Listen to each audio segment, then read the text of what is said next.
Welcome back. It's me, Kevin, once again, here to talk a little bit more about psychics. And just so you know, you've probably wondered this and you probably have always known this. Everybody really is psychic, right?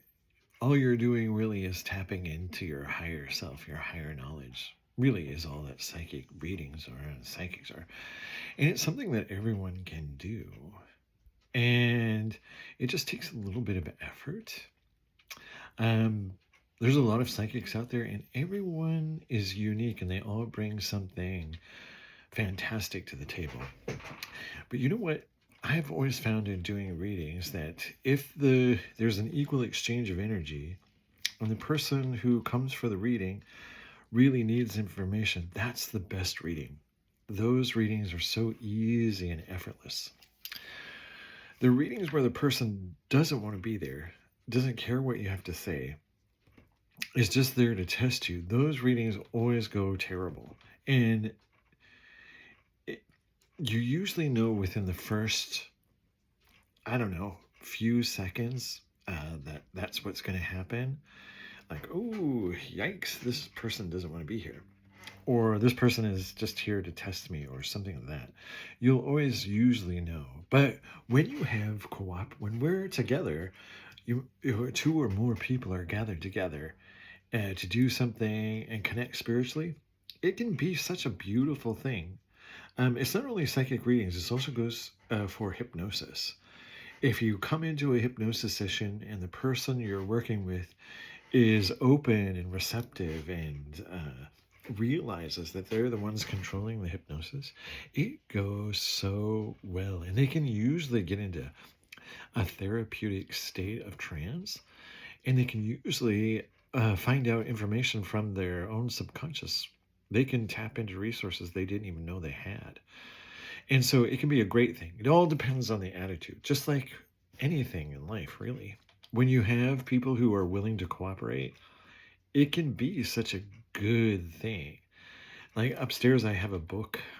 Um, it's called The Law of Success. And that particular book is written by the same author who wrote Think Positive, Grow Rich, Napoleon Hill. And basically that book talks about creating a mastermind. And Napoleon Hill got to work with a lot of great business people back in his day.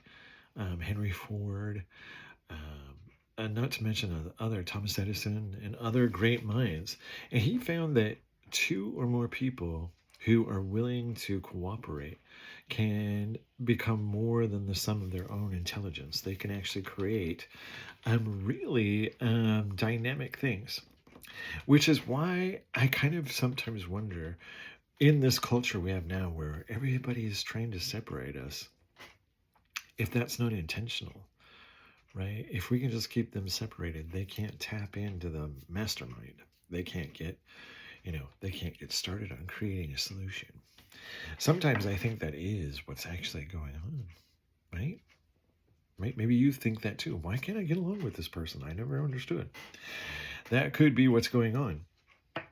But as far as psychics go, probably one of the best mediums to ever have done readings is a medium from Ireland, actually, called Albert Best.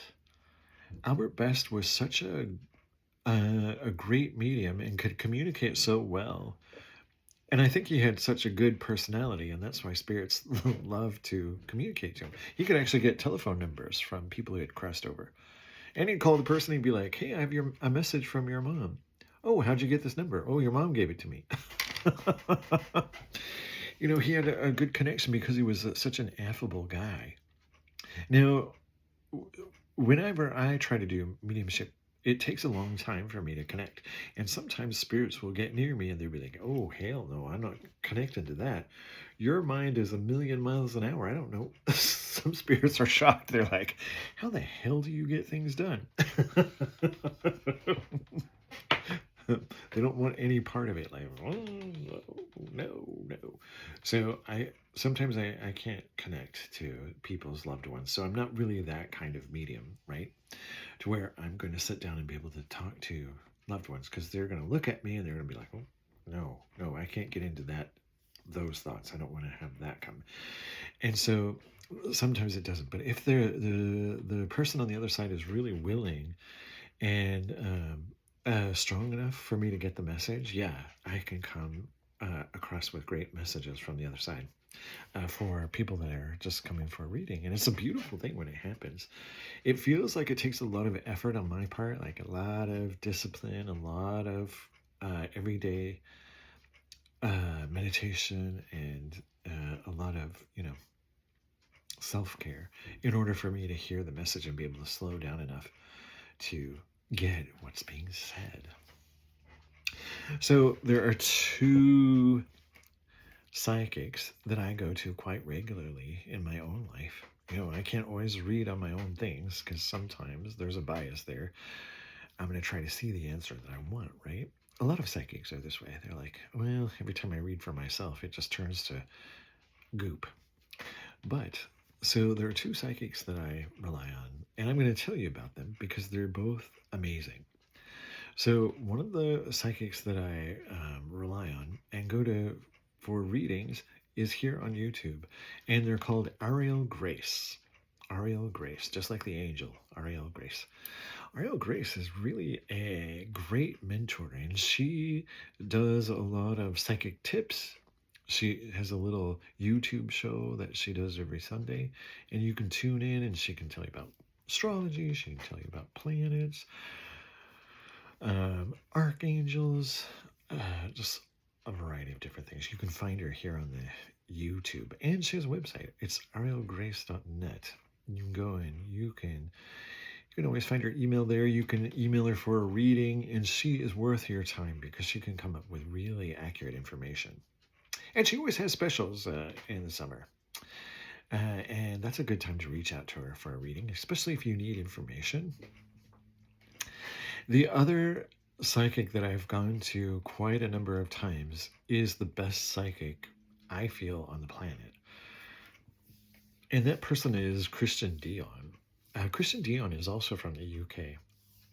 He really did save my life a number of years ago when he did a reading for me and gave me some information that was, difficult. He had to pass on information that wasn't really super good to me to make me understand where my life was heading. And I sometimes wonder what would have happened if I never would have crossed his path. Where would I be now? But I've relied on him for a lot of different readings throughout the years, and a lot of people in Hollywood rely on Christian Dion. He has a blog that you can find through Google, but you have to be careful when you Google Christian Dion because there's also a Christian Dion that's a porn star, or there used to be. I don't know. Maybe the Christian Dion the porn star has retired, but Christian Dion the psychic is there. He has a psychic gossip blog spot that you can go to and read some of the little messages he puts on there. But Christian Dion is definitely somebody worth investigating and doing a reading with, especially if you need information that is vital or useful. He can definitely guide you into a direction that will help you, and it's great. I think he still has the same email his assistant does. Maggie is her name. You can, the email I think is cdreadings@aol.com. That's how you can get a hold of Christian, and he can tell you what you need to know. If you wanted to schedule a reading with me, you can always do that through my website. My website is www.limestreetwellness.com. You can book a reading there. You can also do a distance Reiki session. And I don't know if you've never done Reiki, I strongly encourage you to try it because it can really clear energy. It can give you a very satisfying, relaxing feeling, and it can be done remotely. You don't even have to be in my studio. As a matter of fact, I gave up my studio at the beginning of this year, And I'm sort of still looking and scouting for another location. I would really, really like to be in the city in Seattle and do Reiki from there because I love the city. So it'd be fantastic to have a studio there. So if anybody out there sees this video and you know or have connections to a cheap office space in Seattle, hit me up because I would love to have it. You can email me at kevin@limestreetwellness.com. That's how you can get a hold of me. You can email me at that address. All right, well, that is about all I have for today. I can't think of anything else. I will probably be back tomorrow. I do hope that wherever you are and whatever you're doing, you are well. And I do hope we will have an opportunity to speak again. And just remember, you are important to this world and we need you. All right, I'll see you in the next one.